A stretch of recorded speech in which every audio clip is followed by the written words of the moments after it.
अगले दिन से ही ये चर्चा गर्म हो गई थी, क्योंकि ये बताया जा रहा है साउथ से गेस्ट पेपर सीकर में एक काउंसलर के पास आया और उस काउंसलर के पास 2 दिन पहले आता है और ये बताया जाता है उसको कि इसमें से पेपर आएगा। गेस्ट पेपर के रूप में 300 सवाल आते हैं। काउंसलर और भी वहाँ के जितने कोचिंग संस्थान हैं उनको ये दे देता है और ये बताया जा रहा है 30-30 हज़ार में ये पेपर दिया गया और वहाँ से जो खबरों में आ रहा है 5 लाख का पेपर आया। और जब सवाल उन बच्चों को कराने लगे और देने लगे तो ये चला और एक दिन पहले तो ये कई लोगों पे आ गया था एज ए गेस्ट पेपर कि इससे पेपर आ रहा है और इसमें से लगभग 150 क्वेश्चन 40 क्वेश्चन के करीब पेपर में आ गए। अब यहाँ पे एक समझने की बात है, एनटीए जो क्योंकि 2024 में मैं उस नीट पेपर में हम कोर्ट में थे तो एनटीए ने बताया था कि 2 सेट होते हैं और 2 में से कौन सा आएगा वो एग्जाम के सुबह ही डायरेक्टर बताते हैं कि ये पेपर आप पिक करके लाइए। तो अब ये जो 300 सवाल की थियरी है क्यों 300 डाले गए, अगर जिसके पास पेपर था अगर दोनों सेट हैं तो उसने दोनों सेट से 360 में से बेस्ट 300 जो भी सवाल उठा लिए। यहाँ तक कि ऑप्शंस भी मैच कर रहे हैं और 150 ही क्यों मैच कर रहे हैं, क्योंकि अगर दूसरा सेट नहीं आया, अब ये मिलाना है क्योंकि दूसरा सेट 20 के पास एनटीए मिला सकता है कि बचे हुए सवाल क्या उससे भी मैच कर रहे हैं, तो ये फिर पूरा हो जाएगा। और ये बताया जा रहा है फिर ये व्हाट्सएप फॉरवर्ड चला, एज इट इज पेपर नहीं था लेकिन गेस्ट पेपर बताया गया और वही सवाल आ जाना कोइंसिडेंस नहीं हो सकता। और अगर हम बाकी सवालों की पुष्टि कर ले जो एनटीए बेहतर कर सकता है, उसने प्रेस रिलीज भी जारी की है, तो ये जांच एजेंसीज के लिए है कि बाकी सवालों को देखें, मिलाएं और करें। और ये जो हुआ है देखिए कहीं ना कहीं या तो प्रिंटिंग प्रेस इन्वॉल्व है क्योंकि ऑफलाइन एग्जाम होता है या फिर ट्रांसमिशन है, कहीं से तो ये सेंध लगी और ये अगर ऐसा हुआ है तो बहुत ही दुर्भाग्य है कि 2-3 साल में नीट में इतनी कंट्रोवर्सी आ गई और एनटीए परीक्षा ध्यान से या सही से नहीं करा पा रही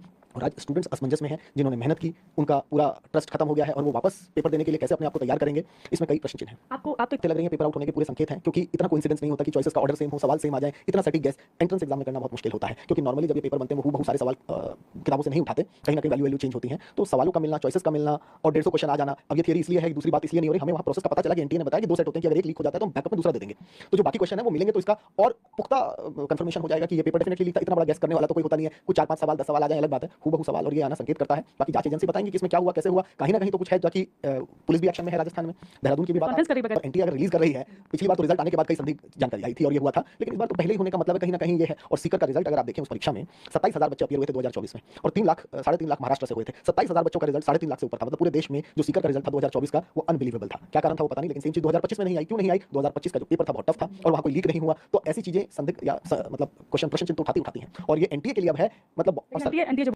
तो उसका गैस अगर कोई भी सेट आता है तो शायद ये भी पता था कि दोनों पेपर तो आएंगे नहीं। जोशी कमेटी बैठी, राधाकृष्ण कमेटी बैठी कि हम इसको ऑनलाइन कराएंगे, साल में 2 बार कराएंगे, ये करेंगे, एक भी रिफॉर्म अभी तक नहीं लगा उस कमेटी का, जाके देखिए जो उन्होंने कहा। हाँ एक चीज जरूर है, फिर से हम नीट पेपर लीक की बात कर रहे हैं, रीनीट की बात कर रहे हैं, 22-23 लाख बच्चे परीक्षा देते हैं, छोटी परीक्षा नहीं है ये, तो यहाँ सवाल सरकार के लिए भी बहुत बड़े हो जाते हैं कि अगर हम परीक्षा नहीं सही करा पाए, बच्चों का विश्वास उठ जाए। और एनटीए की इसमें सीयूईटी में भी अभी लापरवाही देखिए, हर एग्जाम में लापरवाही आती है, आंसर की में गलतियां मिलती हैं, जेई में बच्चे क्वेश्चन ड्रॉप होते हैं, तो मतलब आप देखिए एज ए प्रोफेशनल बॉडी हम देखें तो इनको अपनी टीम बढ़ाने की जरूरत है, जिसकी बात तब भी हुई थी। इनके पास अपनी टीम नहीं है, डिपेंडेंट ही पेपर होने के बाद रात 8:30 तक वो रूम ऐसे ही पड़ा रहता है। सुप्रीम कोर्ट में बकायदा ऑन रिकॉर्ड ये बात हुई थी कि भाई 8:30 तक उसको कोई देखने वाला नहीं है, आप ओएमआर में कुछ फिल करना है कर दीजिए, आप जो मर्जी करिए, lot of things were compromised. तो बताऊं तुषार मेहता जी ने ये कहा था कि हम इसका टेंडर नहीं निकालते प्रिंटिंग का। क्यों नहीं निकालते? बोला गया कि लोगों को पता चल जाएगा प्रिंटर कौन सा है, तो हम उसी प्रिंटर से करा रहे हैं। अब आप समझिए कि अगर वही प्रिंटर अभी तक चल रहा है तो ये प्रोसेस ट्रांसपेरेंट भी नहीं है और आप समझिए कि क्या लेवल ऑफ प्रोटेक्शन रहता है, अंदर क्या होता है, क्योंकि पेपर जब प्रिंट हो रहा है, इसमें आपको एक और चीज बताऊं, 13 या 14 को पेपर आते हैं, हर क्वेश्चन पेपर में सवाल टोटल सेम रहते हैं, सवाल नीचे होता है बदलते हैं और आंसर क्रम का ऑर्डर बदल देते हैं, बस इतना होता है। तो यानी अगर पेपर लीक होता है तो अगर सवाल पता है और आंसर बच्चे ने कर लिया तो फिर इसमें वो